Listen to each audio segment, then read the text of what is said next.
that. And then I'm gonna buy that for 50, 100, 200 million dollars. And then I'm gonna flip it for 3 billion. And then I'm gonna buy the jets. So your goal is obviously to buy the jets. 100%. So how does one go about buying the jets? I'm building VaynerMedia to be in communications infrastructure. What that means is I have an agency that does everything: media, creative, strategy, production. It's a nice business. It's a $200 million a year business. I built a huge fucking business. I'm super proud. I did it, yay. But meanwhile, it's a front. Like, I'm talking like cleaners in Brooklyn, but downstairs it's fucking Viceland, right? I've been there, it's amazing. And so what I'm gonna do is when the economy collapses, I'm gonna buy businesses and brands that were over leveraged and are underwater and now are being sold for a penny, a nickel, a dime on the dollar. I'm gonna buy those brands. It's why I did the K-Swiss deal. Like cashing in on an Enron thing, kind of, when all the No, because that was fraud. It's more like in 2009 when the housing market collapsed. Yeah. People who had money went out and bought houses. Okay. And then reflipped them. Got it. 5 years ago, made a fuckload of money.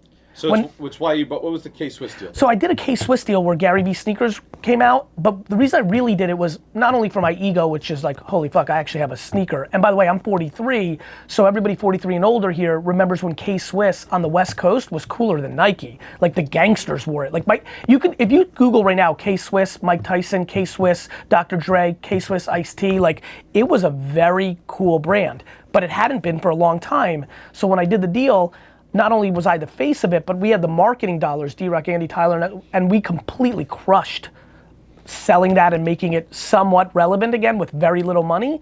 It was a good, and it just sold to a Chinese company for a ton of money. So it allowed me to kind of half pregnant my thesis, which is I think I can take nostalgic brands or businesses and operate and definitely market them better. When I buy Bubblicious, you know, I'll give you one. I always wanted to buy Kool-Aid because I think it's a really cool brand. But then what I wanted to turn it into was a candy brand and go after Sour Patch Kids. Because I think Kool-Aid's brand has permission. I always think about brands that have permission. I'll give you another example. I think BMW has permission to make headphones that we would all buy because the logo's cool and matters, and we think of them as an engineering company that could make good shit.